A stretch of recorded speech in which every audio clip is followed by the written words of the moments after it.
Bonjour à tous et à toutes. En fin de vidéo, je ferai une annonce concernant un nouveau format pour la chaîne. Mais en attendant, soyez les bienvenus pour un nouvel étrange rendez-vous. Ce que je m'apprête à vous faire entendre est un extrait de la dernière confession d'un condamné à mort à son avocat.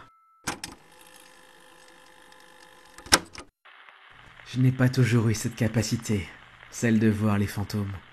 Je n'ai été capable de les voir qu'une fois que j'avais commis mon premier meurtre. Je m'en souviens comme si c'était hier, la petite Laura. Elle était si mignonne. Les cheveux blonds, bouclés, un visage d'ange, toujours souriant. Une adolescente qui croquait la vie à pleines dents. Je l'ai suivie, alors qu'elle rentrait du lycée, et je l'ai attrapée dans le petit parc qu'elle traversait pour se rendre chez elle. Bien sûr, je l'ai violée, avant de l'égorger et de l'enterrer dans un coin de ce même parc. C'était mon premier meurtre, et j'avais quand même assuré, parce que jusqu'à maintenant, personne n'a jamais retrouvé son corps. Peu de temps après, je l'ai vu, son fantôme. Il était transparent, silencieux. Il se tenait au pied de mon lit et ne faisait rien d'autre que de me regarder, avec un air inquisiteur. Bien sûr, j'étais mort de trouille au début. Je pensais qu'elle était là pour se venger, pour me hanter, ou bien pour me pousser au suicide d'une manière ou d'une autre. Mais elle restait là, sans rien faire. Elle me regardait fixement tout le temps. J'ai bien essayé de m'en débarrasser, avec du gros sel et même du fer, comme on pouvait voir dans la série Supernatural. Mais rien à faire. Elle était intangible. Je ne pouvais pas la toucher et elle ne pouvait pas me toucher. Finalement, ce n'était qu'un fardeau qui me suivait. Peut-être espérait-elle que j'ai des remords, qu'elle me ferait avoir des cas de conscience. Mais, malheureusement pour elle, je n'avais aucune conscience. Au contraire même, j'avais bien envie d'ajouter quelques fantômes à ma collection. Donc, j'ai commencé à chercher d'autres victimes, comme cet homosexuel de 32 ans que j'avais trouvé grâce à un site de rencontre. Après l'avoir attiré à l'écart dans une ruelle, je l'ai éventré et laissé pourrir là. C'était ma première victime connue, celle du tueur de minuit, car j'avais l'habitude de tuer mes victimes pile à cette heure-là. Comme prévu en me réveillant, je n'avais pas un fantôme, mais deux. À côté de Laura, le fantôme de ma victime de la veille, avec la même expression sur son visage. Cette expression que j'allais voir sur plus en plus de visages, car je n'étais pas prêt à m'arrêter en si bon chemin.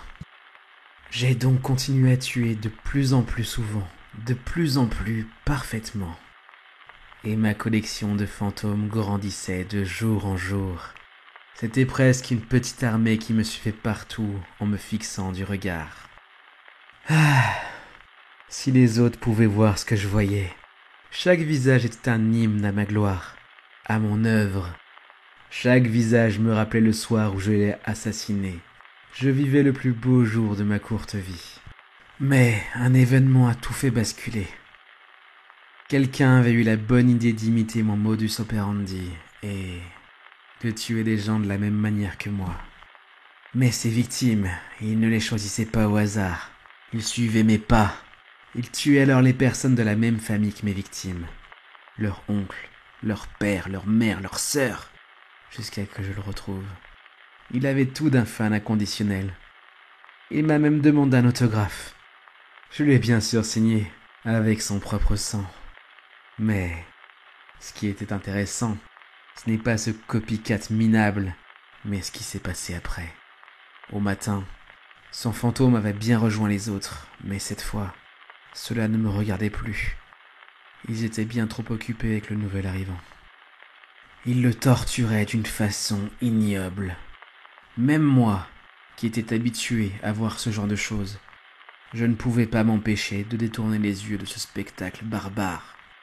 J'ai même eu de la pitié pour ce minable, et c'est peu dire. Puis, j'ai enfin compris. J'ai compris pourquoi il me suivait, pourquoi il ne disait rien. Ils attendaient. Ils attendaient que mon heure soit venue, que je rejoigne enfin le royaume des esprits pour qu'ils aient enfin leur vengeance. Comme pour cet imitateur minable, ils avaient de grands projets pour moi.